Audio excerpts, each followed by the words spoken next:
बाट खोलेर फेरि कम्पनी नामसारी गरिदिनु, मलाई त्यति भए पुग्छ, अरू केही चाहिँदैन। हुँदा हुँदा अहिले यो मेसिनहरू पनि उसले चाहिँ कबाडीमा बेच्नको लागि घरबेटीलाई भनेर कबाडीमा बेचाइदिन खोजेको छ अरे। मेरो लगभग 60-70 लाख रुपियाँको मेसिनहरू छ होइन। अब यो उसले हरेकतिरबाट ब्लक गरेर राखेर अहिले यो मेरो मेसिनहरू पनि उसले खाइदिँदैछ के। म बुढीले चाहिँ तपाईँलाई चाहिँ त मर अनि मिना हुन्छ भनेको थियो हो। सुरुमा चाहिँ उसले चाहिँ तँ आत्महत्या गरेर मर्नै पर्छ, अब तँ आत्महत्या गरेर मरेपछि मैले ऋण तिर्न पर्दैन, मेरो त्यो ऋण मैले रोइदिँदा भइहाल्छ, सबैले मेरो दुःख देखेर ऋण मिना गरिदिइहाल्छन्, मैले ऋण तिर्न पर्दैन, तँ मर भनेर भनेको थियो। अहिले चाहिँ तपाईँको 50 लाख रुपियाँ पैसाको डिमान्ड पनि गरेको छ। 26 लाख रुपियाँ पैसा लगेर उसको आमा र उसको झड्केलो बुइनी भएर खाए होइन।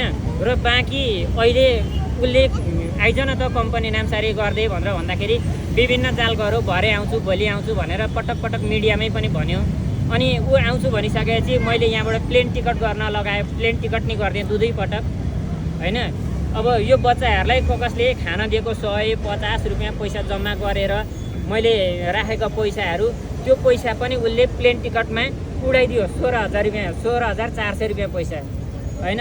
अब दमकमा यो आइमाईलाई कसैले पनि देख्नु भएको होला, जहाँ बसेको छ ओरतिर परतिर मलाई सम्पर्क गरिदिँदा हुन्थ्यो। हरेक भिडियो हेर्नुहुन्थ्यो, त्यो भिडियोमा कमेन्ट छोडिदिँदा हुन्थ्यो। हजुरहरूले यति यो बच्चाको माया गरेर चाहिँ हजुरहरूले त्यति गरेर यो कम्पनी नामसारी गर्नलाई केही पहल गर्दै हुन्थ्यो। र चाहिँ कसैले सहयोग गर्न लागेको पैसा तपाईँको बुढीको खातामा गयो भन्ने पनि त्यो नै हो। त्यो 1.5 लाख रुपियाँ पैसा त उसले र उसको आमा उसको झड्केलो बुइनी भएर खाइदिए। त्यो 1.5 लाख रुपियाँ पैसा उनीहरूले खाइसके।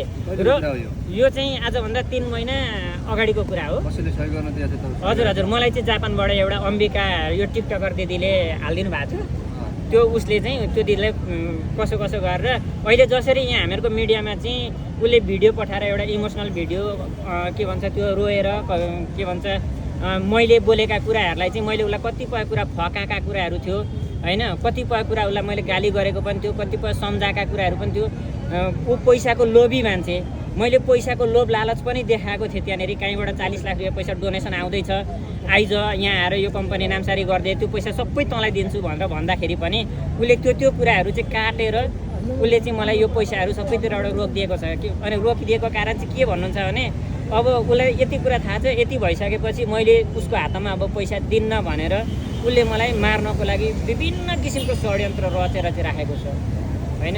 तर म मर्न चाहन्न, मेरो यो 2टा बच्चाको भविष्य बिगार्न चाहन्न। मेरो मम्मी। तपाईँको मम्मी हो? हजुर। अनि मेरो दिदीले अमेरिकादेखि पठाएको पैसा उसले कब्जा गर्नु खोज्छ। पठाएको पैसा उसले कब्जा गर्छ। कब्जा गर्नु के भन्छ तपाईँसँग बुहारी के अरे सासू बुहारीको केही खटपट भएको थियो कि झगडा? केही पनि भएको छैन। बरु ऊ झन्किँदै गाली गर्थी, हामी चाहिँ एकछिन मती बोल्दिनँ। तपाईँको बुहारी त के भन्नुहुन्छ भने उहाँले पिट्नुहुन्थ्यो अरे, कहाँ बेइज्जत गर्नुभयो, के गर्नुभयो भन्नुहुन्थ्यो अरे नि त हो? गर्नुहुन्थ्यो? मैले गाली गर्थेँ, पिट्थेँ अरे? होइन, मैले उसले होइन उसलाई चाहिँ उसको श्रीमतीले पिट्नुहुन्थ्यो। कुटाइसक्यो क्या उसको ससुराल जाँदाखेरि। यो बच्चा लिन जाँदाखेरि गुन्डालाई कुटाइसक्यो यसलाई।